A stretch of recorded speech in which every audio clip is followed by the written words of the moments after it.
예, 이 자리에 오신 모든 발걸음에 하나님께서 복 주시기를 바랍니다.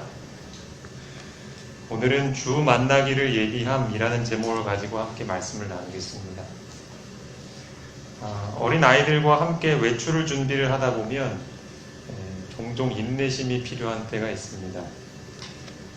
이제 차를 출발하려고 하는데 마스크를 누가 안 가져왔다든지, 아니면은 이제 잠바를 입고 나가야 되는데 지퍼가 안 올라와가지고 막 계속 낑낑대고 있다든지, 또 해주려고 그러면 또 싫다고 짜증을 낸다든지, 신발을 막 일부러 천천히 신고 있다든지, 그런 걸 보고 있으면은요 되게 속이 터지고 막 답답할 때가 있습니다.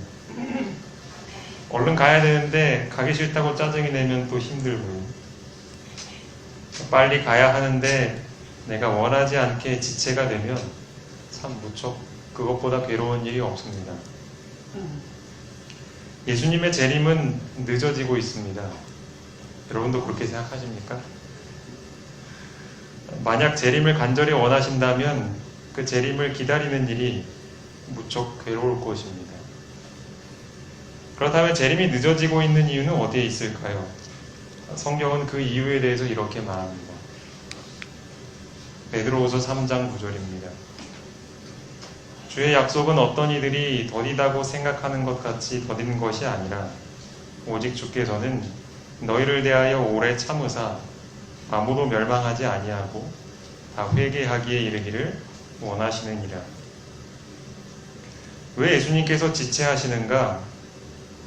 멸망하지 않고 회개하기를 예수님께서 기다리고 있는 일단의 무리들이 있기 때문입니다. 베드로는 그들을 너희라고 부르는데, 그럼 하나님께서 그들 때문에 오래 참고 계신다고 하는 그 너희는 도대체 누굴까요? 자신들의 운명을 깨닫지도 못한 채 아직도 회개하지 않고 있는 그들은 누구일까? 그 답을 찾기 위해서 베드로가 쓴 첫 번째 편지를 좀 보겠습니다. 베드로전서 1장 1절로 2절입니다. 예수 그리스도의 사도 베드로는 본도, 발라디아, 갑바도기아, 아시아와 비두니아에 흩어진 나그네, 곧 하나님 아버지의 미리 아심을 따라 성령이 거룩하게 하심으로 순종함과 예수 그리스도의 피 뿌림을 얻기 위하여 택하심을 받은 자들에게 편지하노니 은혜와 평강이 너희에게 더욱 많을지어다. 여기 베드로의 편지를 받는 대상이 나옵니다. 여기 본도, 갈라디아 이런 것은 소아시아라고 불렸던 그 지역의 지명들인데, 거기에 사는 신자들이 바로 너희입니다. 그러니까 교회 밖에서 하나님도 모르고 나쁜 일만 일삼고 있는 그 사람들이 아니고요, 한때 예수님을 주로 고백하고 침례도 받고 신앙생활을 하고 있는 그 신자들, 하나님은 그들이 회개하기를 기다리시는 것입니다. 오래 참고 계시는 것이죠. 그래서 재림이 늦어지는 것입니다. 그렇지 않으면 그들이 멸망할 것이 불보듯 뻔한 일이기 때문이죠. 여기 계신 여러분께서는 나 때문에 예수님이 늦게 오신다는 생각을 해보신 적이 있나요? 그것에 대해서 별 관심이 없을 수도 있겠고요. 혹은 저 교회 밖의 사람들 때문에 예수님이 늦게 오시는가 보다 막연하게 그렇게 생각하실지도 모르겠습니다. 설마 남은 교회 다니는 나 때문에 예수님이 늦게 오실까? 이렇게 생각하실 수도 있겠죠. 하지만 성경은 분명히 말하고 있습니다. 예수님이 늦게 오시는 이유는 신자들에게 있다는 것입니다. 이제 우리 자신을 들여다보아야 하겠습니다. 과연 나는 예수님의 재림을 지연시킬 만큼 결정적인 회개를 해야 하는 죄인인가? 나는 과연 내가 믿는다고 하는 하나님의 명령들을 순종하고 살고 있는가?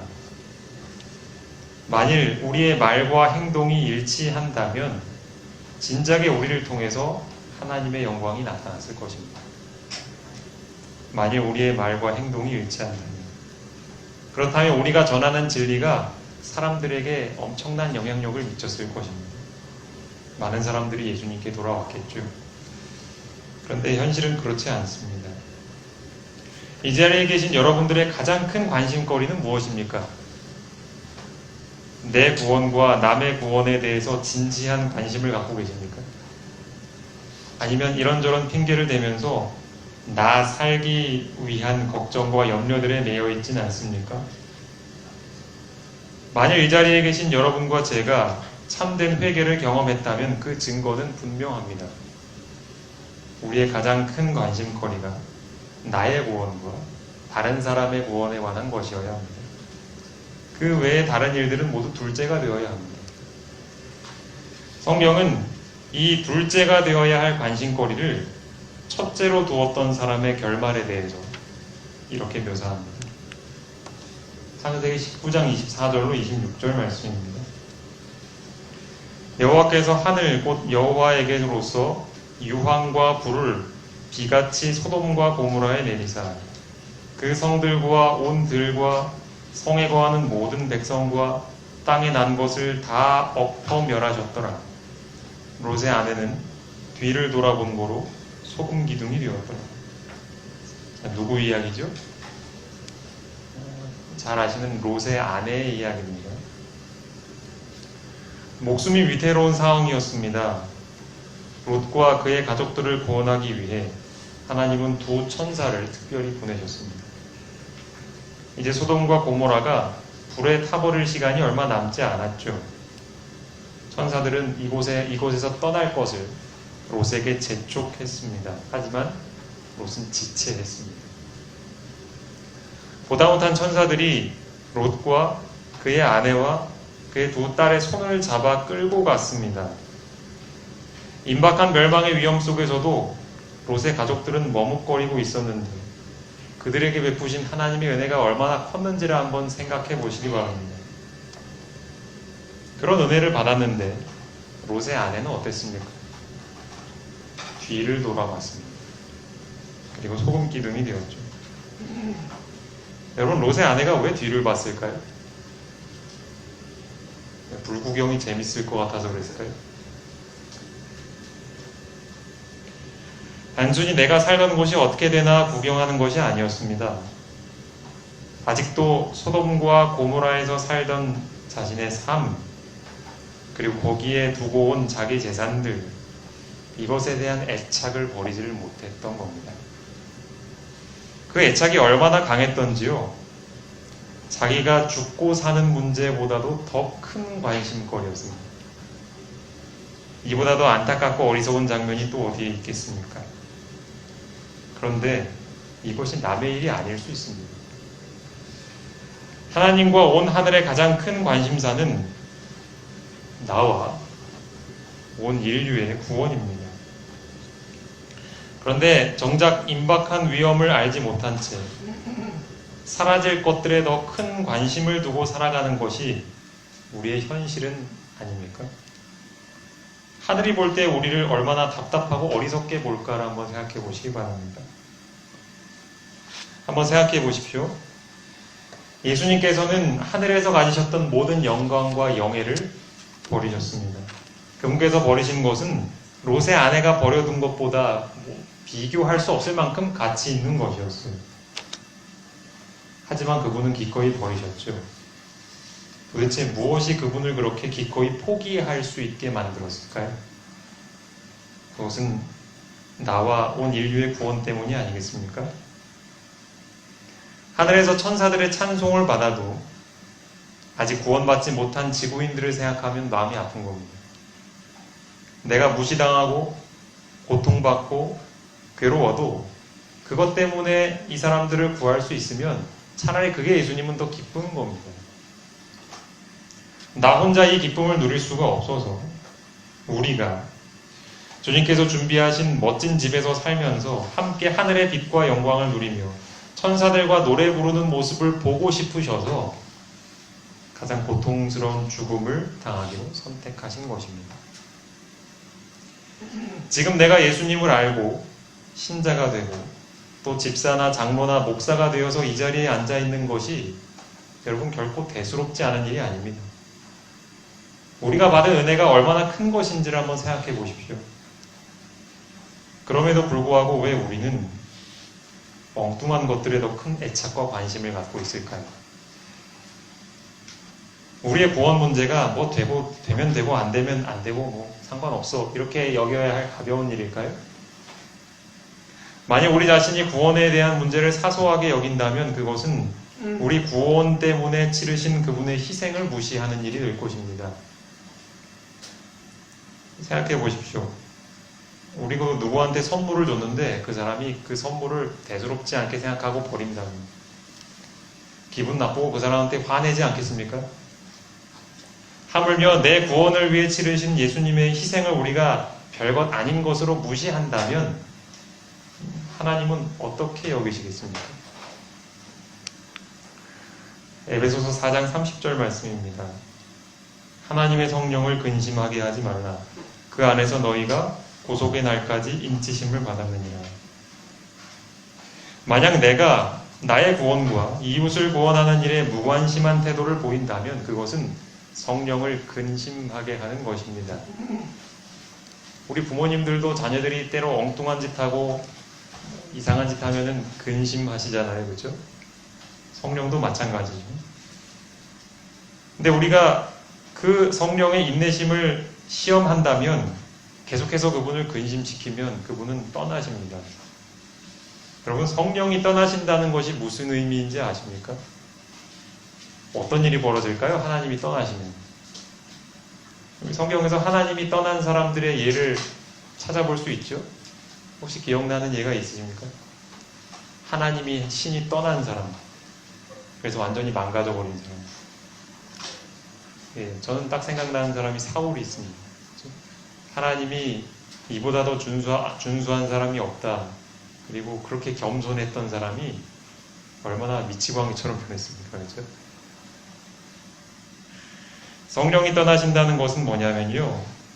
이제껏 우리가 진리를 깨닫고 또 때로는 선한 사업과 봉사를 했던 일들이 불가능해진다는 이야기예요. 왜냐하면 그게 다 성령의 힘으로 했던 일들이거든요. 우리가 누군가에게 사랑을 베풀고 친절하고 용서하고 하는 일들이 이제 더 이상 안 된다는 얘기예요. 성경의 표현을 빌리자면 의로운 자는 의롭게 되고 불의한 자는 불의하게 되는 겁니다. 그냥 그 상태로 그냥 굳어지는 겁니다. 이제껏 부모의 도움으로 살아왔던 어린 자녀들이 한순간 부모를 잃어버리고 혼자 살아야 하는 처지가 되는 겁니다. 그렇게 무서운 것이 바로 성령이 떠나는 것입니다. 하나님께서도 이제 더 이상 내가 사람의 구원을 위해 할 수 있는 일이 없구나 라고 판단되신다면 떠나실 것입니다. 결국 그의 운명은 멸망이 되는 것입니다. 예수님께서 십자가에서 겪으신 그 고통이 그의 차지가 될 것입니다. 그제서야 자신이 놓친 그 은혜와 특권이 얼마나 값비싼 것인지를 알고 후회하겠죠. 하지만 그때는 돌이키기엔 너무 늦게 될 것입니다. 다니엘서 5장 25절로 28절입니다. 기록된 글자는 이것이니 곧 메네메네 데겔 우바르시니라. 그 글을 해석하건대 메네는 하나님이 이미 왕의 나라의 시대를 세워서 그것을 끝나게 하셨다 하며, 데겔은 왕을 저울에 달아보니 부족함이 보였다 하며, 베레스는 왕의 나라가 나뉘어서 메대와 바사 사람에게 준 바 되었다 함이니이다. 자, 이제 이 다니엘서에 나오는 말씀은 벨사살 왕, 바벨론의 왕이었던 벨사살에게 다니엘이 글씨를 해석해주는 장면인데, 이제 벨사살 왕에게 하나님의 선고가 내렸어요. 그래서 이 왕을 저울에 달아보니까 부족했대요. 마치 이것처럼 우리 각 사람들도 하나님의 저울에 달리게 될 것입니다. 우리가 살면서 했던 생각과 관심거리들이 그 저울에 하나씩 하나씩 달릴 것입니다. 근데 이 저울은 양팔 저울입니다. 여러분 양팔 저울 아시죠? 요즘은 뭐 이렇게 좀 특수한 데서만 쓰시는데, 이렇게 양쪽에 접시가 있어서 이렇게 한쪽에 무게추를 넣고 한쪽에 이제 물건을 달면 이게 얼마 정도 되는구나 이렇게 달아볼 수 있는, 이 저울에 우리의 관심과 생각들이 달릴 것인데, 한편에는 우리가 인생을 살면서 하늘로 향했던 생각과 관심들이 이렇게 실릴 것이고요. 다른 한편으로는 이 땅으로 향했던 우리의 생각과 관심거리들이 달리게 될 것입니다. 어느 쪽이 더 무거울까요? 그것에 따라서 우리의 운명이 결정될 것입니다. 여러분, 이때는요, 우리가 얼마나 교회에 열심히 출석했는지, 내가 교회에서 어떤 직분을 맡아서 얼마나 헌신했는지, 또 얼마나 성경을 많이 읽고 설교를 잘 했는지 그런 것들은 아무런 효력이 없을 겁니다. 우리의 중심을 보시는 하나님께서는 우리가 평소에 무엇을 관심을 가지고 살았는지를 보시고 판단하실 것입니다. 여러분, 이 땅에서 재판을 받아보신 분들은 아시죠? 그 판결을 기다리는 것이 얼마나 긴장되고 두려운 일인지. 하물며 우리의 영원한 운명이 결정되는 판결을 기다린다는 것, 그것은 얼마나 두렵고 떨리는 일이 될까요? 나의 저울이 세상을 향하는 생각과 관심들 쪽으로 기울어지게 된다면 우리는 얼마나 절망하겠습니까? 우리는 그 일이 있기 전에 우리 자신의 실상을 깨닫고 돌이켜야 합니다.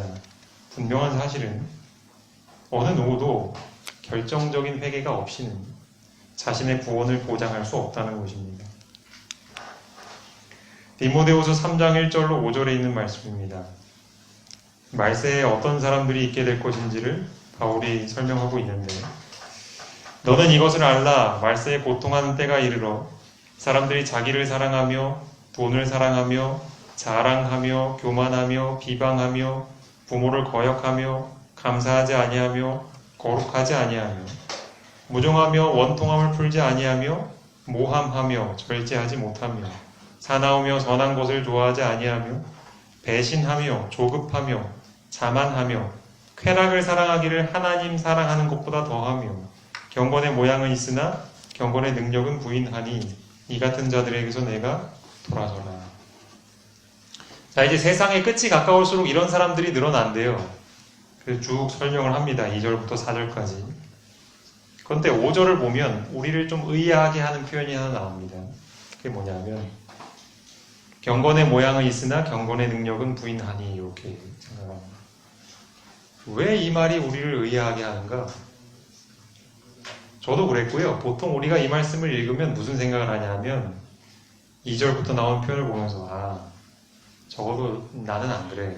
쭉 그러면서 이제 안심하고 읽어요. 쭉. 우리 교회는 이런 사람 없어. 이렇게 쭉 생각하고 읽습니다. 근데 5절을 딱 보면 아무리 봐도 이건 교회 다니는 사람인 것 같아요. 그렇죠? 경건의 모양은 있으나 경건의 능력은 부인하는 사람. 여러분, 교회 안 다니는 사람이 경건의 모양이 있겠습니까? 그런 모양을 꾸미려고 하지도 않을 거고요. 그렇죠? 그러니까 이 얘기는 무엇인가? 이것은 이 교회 내 신자들을 향해 하는 이야기입니다. 경건의 모양은 있으나 경건의 능력은 부인하는 사람. 이런 사람들이 말세에 늘어날 것이고 이 같은 사람에게서 돌아서라는 거예요. 과연 다른 교인들 보기에 내 신앙은 경건해 보일까? 이렇게 행동하면 다른 교인들이 나를 지적하지 않을까? 이상하게 생각하지 않을까? 지금은 이런 걱정을 해야 할 때가 아닙니다. 사람의 눈에 경건하게 보이는 게 문제가 아니고요. 진짜 경건해야 합니다. 하나님도 인정하실 수 있는 경건의 능력이 나한테 있어야 해요. 그 능력이 매일 나를 살게 하고 변화시켜야 하고요. 그러한 생생한 경험들이 매일매일 이어져야 하는 거예요. 경건의 모양을 가진 사람들과 경건의 능력을 가진 사람들은 분명한 차이가 있습니다. 이 두 사람들의 결국이 어떻게 될지 성경은 이렇게 말합니다. 고린도전서 3장 12절부터 15절입니다.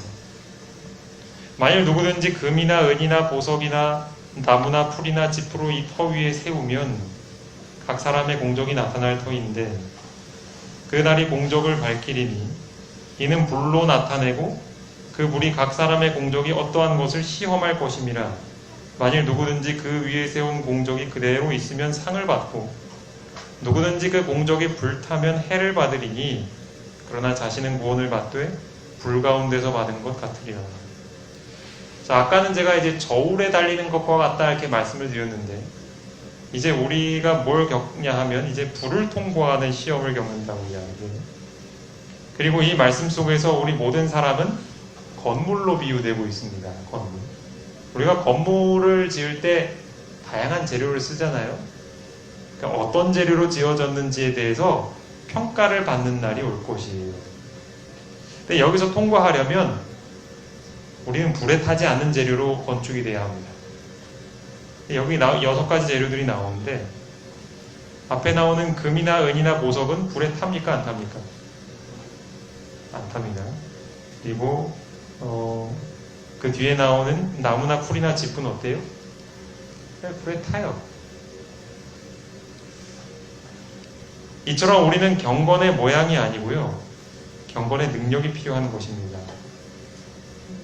우리 이 사람이라는 건물이요, 아주 멋들어진 재료로 사람들이 보기에 와 할 정도로 멋있게 지어져도 재료가 불에 타면 없어집니다. 그렇죠? 마찬가지로 우리에게 필요한 것은 경건의 모양이 아니고 능력입니다. 사람의 눈에 어떻게 보이고 평가받는가가 아니고요, 이제 곧 다가올 불같은 시험을 통과할 수 있느냐, 내 신앙이, 내 믿음이 그걸 통과할 수 있느냐가 중요한 거예요. 그때가 되면 우리가 그전에는 뭐라고 말을 했든지 간에 상관없이 진짜 신앙과 가짜 신앙이 그냥 명확하게 구분될 겁니다. 불에 타느냐 타지 않느냐. 그렇다면 과연 나는 어디에 속하게 될까요? 나는 지금 경건을 흉내내고 있을까요? 아니면 진짜 경건의 능력을 가지고 있을까요? 나의 관심과 나의 생각과 나의 말과 행동들이 판단받기 전에 우리는 지금 그것을 준비해야 하는 것입니다. 베드로전서 3장 15절에 있는 말씀입니다. 너희 마음에 그리스도를 주로 삼아 거룩하게 하고 너희 속에 있는 소망에 관한 이유를 묻는 자에게는 대답할 것을 항상 준비하되 온유와 두려움으로 하고. 자, 만약 우리에게 진짜 경건이 있다면 우리에게 소망이 있겠습니까? 내가 죽어도 다시 살 수 있을 거란 소망, 내가 하늘에 올라갈 수 있을 것이란 소망, 예수님이 다시 오실 것이란 소망이 있겠습니까? 있겠죠. 당연히 있겠죠. 아무리 코로나 때문에 경제가 어려워지고 내 건강에 위협을 받는다고 해도 예수님 때문에 얻는 그 생명과 평안이 우리의 삶을 하루하루 만족하게 할 겁니다. 경건의 능력이 있는 사람이라면요. 그런 사람은 소망이 없는 많은 사람들 가운데서 주목받을 수밖에 없겠죠. 왜냐하면 저 사람 하고 다니는 걸 보면 다르거든요. 우리는 다 어떻게 먹고 사나, 그리고 이렇게 위험한데 내가 어떻게 코로나 때문에 아프지 않고 감염 안 되고 살 수 있나, 그런 거 걱정하고 있는 틈에서 그런 건 하나도 걱정 안 하고 늘 평안한 얼굴로 다른 사람의 구원을 위해서 일하고 있는 그런 사람들 보면 참 이상하지 않을까요? 그러니까 순식간에 주목을 받을 수밖에 없어요, 그런 사람은. 그럼 사람들이 와서 묻겠죠. 당신은 뭐 때문에 그렇게 사십니까? 아니, 이런 시국에 걱정도 안 됩니까? 그럼 그 사람은 대답하겠죠. 내가 왜 이렇게 소망을 갖고 사는지. 그것이 바로 베드로가 요구하고 있는 거잖아요. 대답할 것을 항상 준비하라고요. 누군가 당신에게 물어볼 테니. 그것이 가능한 이유는 뭐냐면요, 그가 경험하는 경건, 그가 지금 살고 있는 신앙은 흉내내는 신앙이 아니고요, 진짜 신앙이거든요. 그 안에 생생한 능력으로 하는 신앙이거든요. 자신의 삶을 통해서 나타난 하나님의 구원이 얼마나 위대하고 능력이 있는 건지를 사람들한테 막 이야기하지 않겠어요? 마치 그 성경에서 예수님께 병 고침 받은 사람들이 야, 이 얘기 좀 하지 마라 그러는데도 막 나가서 사람들에게 이야기하는 것처럼 말이죠. 많은 신자들은요, 이 성경 말씀을 보면 대답할 것을 항상 준비하래. 근데 난 성경 잘 못 가르치는데, 그렇게 이해를 하십니다. 여러분, 단순히 이 말씀은 우리 재림교회 교리들을 잘 성경으로 가르쳐라, 성경 교수를 잘 준비해라 라는 말이 아니에요. 그 성경 교수를 한다고 하더라도 그 말씀을 전하는 사람이 실제적으로 경건의 능력을 경험하고 있지 않으면요, 아무리 청산유수 같은 말을 해도 영향력이 없는 거예요. 대답할 것을 항상 준비하시기 바랍니다. 그것은 성경을 열심히 파고들으라는 이야기가 아니고요, 경건의 능력을 가지시라는 이야기입니다. 어떻게 구원을 받을 수 있는지 배우시고요, 그 구원을 날마다 경험하시라고요. 죄가 무엇인지를 깨달으시고 내가 얼마나 죄인인지를 아시고요, 그 죄로부터 하나님의 나를 어떻게 구원하실 수 있는지를 그 비결을 배우시라고요. 그리고 그렇게 사시라고요. 그래야 우리는 누가 물어봐도 대답을 할 수 있어요. 그게 바로 여기서 베드로가 이야기하는 준비예요. 그 준비. 매일의 성경 연구를 통해 하나님의 음성을 들으시기 바랍니다. 기도를 통해서 하나님과 은밀한 대화를 나누시고 성령께서 주시는 음성이 무엇이든 순종하십시오. 그것이 어떤 희생과 포기를 요구하든지 말입니다. 그러면 하나님께서 우리를 통해 일을 하실 것입니다. 이것이 바로 마땅히 재림 신자들이 지금 관심을 기울여야 할 일입니다. 언제까지 우리는 사라지게 될 것들의 힘과 노력을 소비할 것입니까? 우리의 외모를 치장하는 일, 드라마나 뉴스에 귀를 기울이고 돈 버는 일에 우리의 힘을 쏟고 거기에 몰두하면은요, 거기엔 생명도 없고 삶도 없습니다. 능력도 없어요. 그것이 우리를 죄로부터 벗어나게 해줄 수가 없어요. 그것들이 당장 우리를 만족시켜주고 편안한 삶을 살게 해줄 수는 있습니다. 우리의 귀를 즐겁게 해줄 수는 있어요. 하지만 우리의 관심을 분명히 하나님께로부터 멀어지게 할 겁니다. 우리를 구원으로부터 멀어지게 하는 것들이에요. 자, 지금 우리 앞에는 성경책이 있습니다. 아마 다 갖고 계실 겁니다. 이 성경책이 왜 우리 앞에 주어져 있을까요? 이것은 세상의 성공 비결이 담긴 책이 아닙니다. 하늘에 갈 방법이 뭔지를 알려주는 책입니다. 어떻게 하면 장차 이르러 하나님의 심판을 피할 수 있을지, 어떻게 하면 우리가 경건의 능력을 소유할 수 있는지, 어떻게 하면 그 구원이라는 것을 경험할 수 있는지를 가르쳐주는 책이 성경이에요. 우리가 정말로 진지하게 이걸 연구한다면 누구나 공부를 많이 했든 적게 했든 상관없이 그 방법을 찾을 수 있습니다.